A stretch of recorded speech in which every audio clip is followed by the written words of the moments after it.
Welcome back, everybody. Okay, up next we have Nevin Krogan, and he is the professor of cellular and molecular pharmacology, a senior investigator at the Gladstone Institutes. He is also the founding director of the Quantitative Biosciences Institute at the University of California, San Francisco. And he'll be speaking today on Cancer Cell Map Initiative, Interpreting Cancer Genomes with Protein-Protein Interactions Maps. Welcome, Nevin. Thank you, Tamara. I'd like to start by thanking Frank and others for the invitation to this wonderful symposium. Um, and I would argue that our research in the Institute and my lab is really about breaking down silos, facilitating collaboration between different scientists focused on different disciplines, and then bringing together different technologies in a very integrative way. And what we're really focused on is bringing together these type of technologies, proteomics based on mass spectrometry, protein-protein interactions, post-translational modifications, often with Bruker instruments, combining that with functional data like CRISPR-based genetics, and then structural information, especially now cryo-EM, and then chemical biology and chemoinformatic approaches. And I could think of this as a really disease-agnostic integrated pipeline that we can focus on any disease. And we focused on a number of diseases in the context of these different cell mapping initiatives, including the Cancer Cell Map Initiative, the Psychiatric Cell Map Initiative, and then the Host Pathogen Mapping Initiative, which we've been doing a lot of SARS-CoV-2 work on. But I'm going to focus on the Cancer Cell Map Initiative today. And the challenge here of studying cancer, I would argue, is that cancer is very heterogeneous with respect to its genomic data. Most variants and mutations are rare, and they're very different between patients. And this is a great example. Here's sequence information from TCGA data, ovarian cancer cohort of 351 different patients, it's on the y-axis, and on the x-axis are the mutations. You can see that there's pretty much only one common mutation across all of these patients, and that's P53.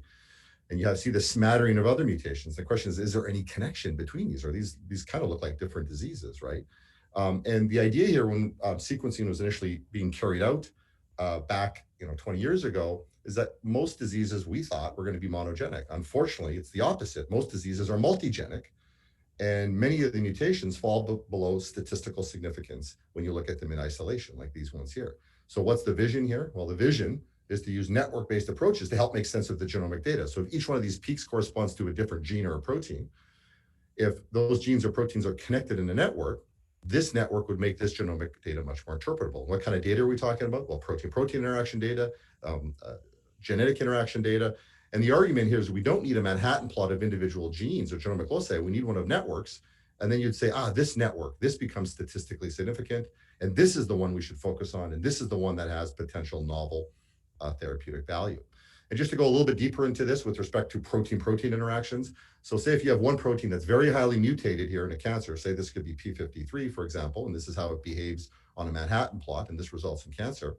But what if B, C, and D corresponded to three other proteins that actually were in a protein complex, and you didn't know that? Well, this complex information would make this complex much more statistically significant than A. And you can think of mutations causing cancer, or there's certain viruses that cause cancer too, including HPV and hepatitis B and hepatitis C. You could get a mutation, or a viral protein could come in and inactivate a protein or a protein complex. So just to go through a couple of examples here of how we're using protein-protein interaction data to help interpret genomic information. The first one here, we're focusing on head and neck cancer, and there's a connection between FGFR3 and a new interaction called DAPL. This is what we're doing systematically with all the cancers. We're looking at TCGA. We're basically taking the top 50 to 100 mutated genes in a number of different cancers, putting affinity tags on each one of them, plus and minus mutations were relevant, purifying them, and then generating protein-protein interaction information. And we did this with head and neck cancer in 2 different cancerous cell types and 1 non-cancerous cell type. The hypothesis here of proteins involved in interactions seen only in the cancerous cells will represent valuable new targets. So here are 3 maps. This is unpublished information across 2 cancerous cells and 1 non-cancerous. There's a lot of information here. I was going to show you a Venn diagram. There's actually a lot of differences with respect to protein-protein interactions across these different cell types, which in itself is interesting. I won't focus on this in today's talk. I want to focus on these 15 interactions that you see only in the cancerous cell types and not the non-cancerous. So there's a lot of interesting data in these 15. This is just one here. It's a connection between FGFR3, a very well-characterized cancer gene, and DAPL, which has not been connected so tightly to cancer. And this is a purple line. This corresponds to the fact that this is an interaction we only see in the cancerous cell lines. Knockdown of DAPL inhibits FGFR3 signaling, and DAPL is actually a GEF that interacts with tyrosine kinase receptors. So we would argue that DAPL, for looking deeply into this, is a new target to modulate downstream FGFR3 activity in head and neck cancer. And we're using this connection now to develop a novel therapeutic for head and neck cancer. So another example of how we can use these protein-protein interaction maps is look in the context of different point mutations to often now get at precision medicine. And I have two brief examples I want to highlight here. The first one here is PIK3CA. And actually PIK3CA is the most commonly mutated oncogene in head and neck cancer. This is a map that was generated from TCGA when they'd sequenced head and neck cancer tumors. This was published back in 2015, and here it is in the middle of this network. Well, PIK3CA is highly mutated across not just head and neck cancer, but many other cancer cell types. And then what we could do is to see what effects these different mutations have on the protein-protein interaction landscape. So what we did is took 15 different mutations in PIK3CA, including the two most prevalent ones here, E542K and E545K, and we purified the mutated proteins and compared very quantitatively using Bruker instruments, looking at interactions to see what effects the mutations have on protein-protein interactions. So there's a lot of information here highlighted. In red, if the box is red, it means a particular mutation results in a strengthening or a gaining of interaction. If it's blue, it means in reduction or a loss. So a lot of great data here. I just want to highlight one strip here is the connection between PIK3CA mutations and HER3. Here's the strip here. There's a number of red boxes suggesting that these mutations result in a strengthening of an interaction between HER3 and PIK3CA, including the two most prevalent ones here, which I want to highlight, E542K and E545K. We had to show by Western that from a reviewer, they still want to see Western blots, even though quantitative mass spec is so far superior. We'll still do this, that's fine. So you can see the strengthening of an interaction here by Western blot. And people here know much better than I do that actually HER3 works upstream of PIK3CA. And there's actually a HER3 inhibitor right now ongoing in the clinical trial at UCSF being led by Jennifer Grandis. And what she told me, and others have told me too, is that those that have PIK3CA mutations, head and neck cancer patients, they do not get HER3 inhibitors. And I said, why? I said, well, it's in the same pathway. And I said, okay, that's fine. But we wanted to see if these differing interactions could be predictive with respect to drug response. And to do this, we collaborated with Silvio Gutkind at UCSD. He has essentially, it's a PDX model. So what we're doing here is injecting the cancer cells into a mouse and then adding a HER3 inhibitor that I described before, CDX3379, or no drug, and then cutting out the tumor and looking at the size. And he looked at this particular mutation, this 1047, R mutation, and he said, well, this is what you'd expect to see, right? Okay, no effect. But the big surprise here is that in these two particular mutations, where you see a strengthening of interaction, you actually get a great response to the HER3 inhibitor. And remarkably, these are some of the more prevalent mutations for head and neck cancer. And then when you retrospectively look at this clinical trial, sure enough, people that have these mutations are behaving better on this HER3 inhibitor. So now the idea is to use this information to inform clinical trials going forward. And I think this is a great example of how protein-protein interaction maps can inform precision medicine. And I just want to end by showing a couple of other connections here. We're also doing this with breast cancer and a number of different point mutations with breast cancer, including BRCA1. We find two mutations here in BRCA1 specifically interacting with USP28. This is a deubiquitinating enzyme that's connected to MYC, proto-oncogene stability.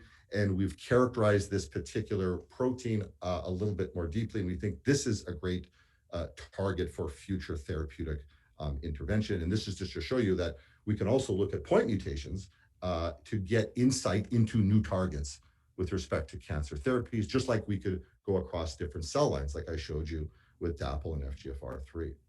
And the last slide I just want to show you is kind of combining the proteomics with structure-based analysis using cryo-EM. What we've done here now is purified BRCA1 and worked with Dave Agar to get a cryo-EM structure of it, a full-length BRCA1 with BARD1, its known interacting protein, and in brand new interacting factor, it's a component of a phosphatase complex, which in itself is mutated in breast cancer, but at below the threshold what's considered significant.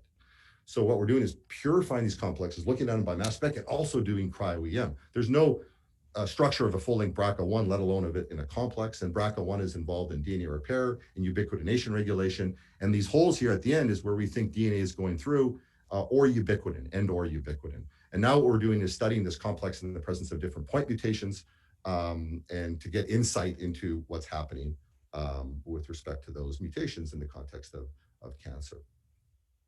So just to summarize, the goal here is to integrate a number of different informations together. We're starting with mass spec. We always start with mass spec, and then we layer on top genetics, structural information, and chemical biology approaches to get at the underlying biology across a number of different disease areas. And there's often a lot of commonality that we see across these different disease areas. There's commonality with the technologies that we use, but then there's also commonality with respect to the biology. It's the same genes being mutated in cancer that are being hijacked by SARS-CoV-2, for example. So I think I have acknowledged the collaborators through the course of my talk. I just want to briefly say that Daniel Swanee here has led the effort with respect to our head and neck cancer research. And with that, I'll stop and happy to take any questions. Thank you very much, Niven. Excellent talk. Before I open to the questions, I have a question for you. You know, we have heard some beautiful talks during this symposium from Ken Pienta and from Dr. Jin Song, Liu. And the question that brings to mind their talks is that what you have described, the protein-protein interaction is in the population as a whole, but the cells that really matter in terms of promotion of the disease and metastases are those fewer cells, the stem, the giant polyploidal cells. So how do we look at it, protein-protein interactions of those? Well, it's, we're generating this information in cell lines. Obviously, that's more tractable for this type of analysis. We're extending this now to primary cells. With CRISPR, you can put affinity tags on the genome, and then you can purify right out of primary cells. But if we're taking from cells from patients, obviously that's harder. But the logic here is that we're generating these maps in more tractable systems, making predictions about key connections that we think are important, and then we're going to patient cells, where we don't have as much material, and testing what we think are key interactions that would be predictive with respect to prognosis, as well as with respect to which treatment should be applied to specific individuals. Excellent. And there's one other question from Dr. Henry Hang, which is that in addition to the specific protein interactions involving oncogenes, what about the immunosystem genes? And in addition, so what about the immune system genes in Yeah, we addition? have.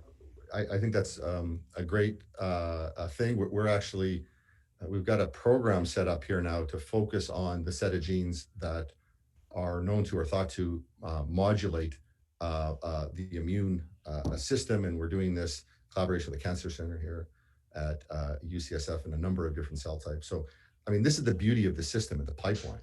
You can point it at anything. You can point it at cancer. You can point it at the immune system. You can point it at SARS-CoV-2. And that's one of the beauties of this. And we're pointing it at a lot of different things right now, and we're pointing it right now at the immune system, and hopefully we'll have some great examples of biology in the near future.